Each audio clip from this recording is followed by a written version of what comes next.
We all dream of heading out into space, right? Colonizing Mars, exploring distant stars. It's the stuff of science fiction. But what if I told you the hardest part isn't building bigger and faster rockets? What if the greatest challenge is actually our own bodies? Today, we're going to dive deep into the fascinating and, yeah, often brutal biological price of spaceflight. And this right here, this is really the million-dollar question, isn't it? We have totally mastered the physics of blasting off this planet, but we are just, and I mean just, beginning to understand the incredible toll that journey takes on the human body. I mean, just look at this contrast. On the one hand, you've got Earth. It's this perfect, protective cradle that we've evolved in for millions of years. And on the other hand, you've got space. It's the complete opposite. It's an environment that's actively hostile to pretty much every system that keeps us alive, starting with the almost total lack of gravity, or what we call microgravity. So here's the game plan for this explainer. We're going on a complete head-to-toe tour of an astronaut's body.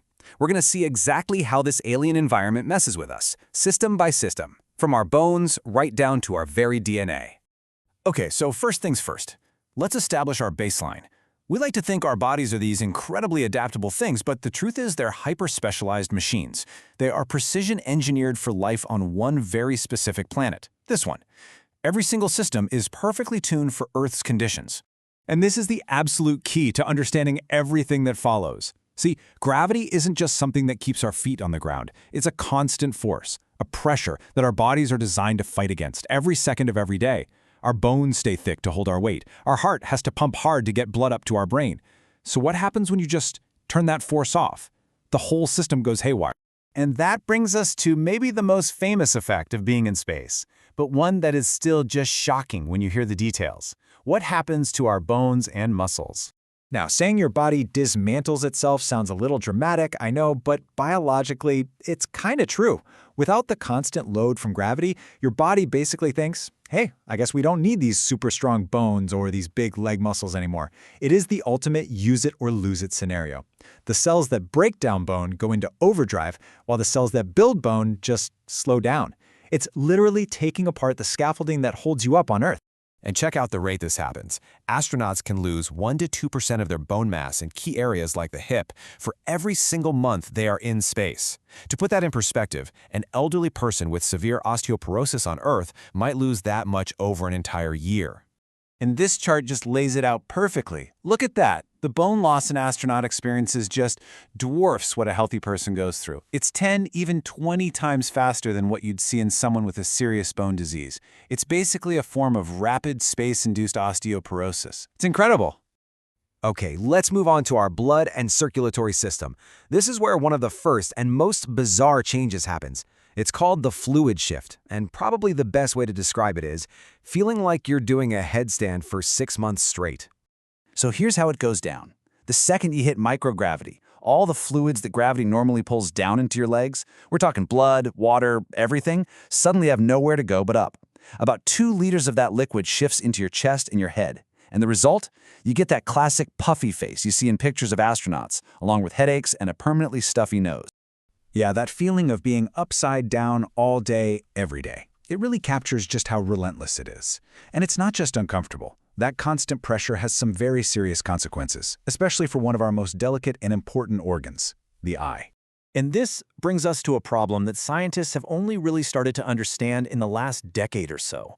It's a deeply concerning issue that is literally changing how astronauts see the universe around them.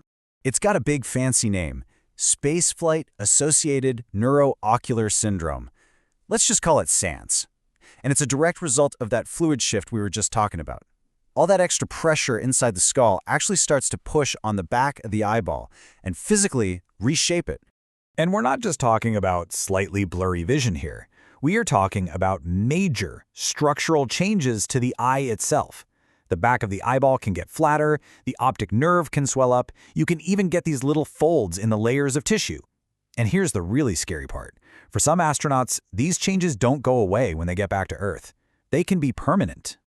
So, as if all that mechanical stress wasn't enough to deal with, space is also packed with invisible threats, dangers that attack our bodies on a fundamental cellular level. See, down here on Earth, we live inside this amazing protective bubble created by our magnetic field and atmosphere. It shields us from all sorts of nasty solar radiation and cosmic rays. But out there, in orbit or on the way to Mars, that shield is just gone. Astronauts are swimming in levels of radiation hundreds of times higher than what we experience. And this constant bombardment kicks off a whole cascade of problems. It seriously increases their lifetime risk of cancer. It also seems to mess with the immune system, making astronauts more likely to get sick. Throw in the fact that there's no normal day-night cycle, which messes up sleep and the potential for direct damage to their DNA, and you've got this dangerous cocktail of long-term health risks that we're still trying to fully understand. But, the fight isn't over just because the spaceship lands. In a lot of ways, getting slammed by Earth's gravity again is just as hard on the body as leaving it in the first place. Recovery is a long, tough road. I mean, for the first few hours, astronauts are incredibly dizzy as their inner ear tries to figure out which way is down again. It can take weeks, sometimes months, just to learn how to walk without stumbling. And some of these effects, like that bone loss we talked about, might never fully reverse, leaving them with weaker bones for the rest of their lives. So when you add it all up, you're forced to face this really profound irony. The single biggest obstacle to humanity's dream of exploring the stars Is the very body that we're carrying with us on the journey. Our biology, so perfectly tuned for life on this one world, has become the most fragile, the most complicated, and the most challenging part of the entire equation. Which, of course, leaves us with the ultimate question. If we really are going to become a multiplanetary species, are we going to have to change more than just our technology? Are we going to have to change ourselves? Now, that's a challenge that pushes the absolute limits of medicine, of engineering, and of what it means to be human.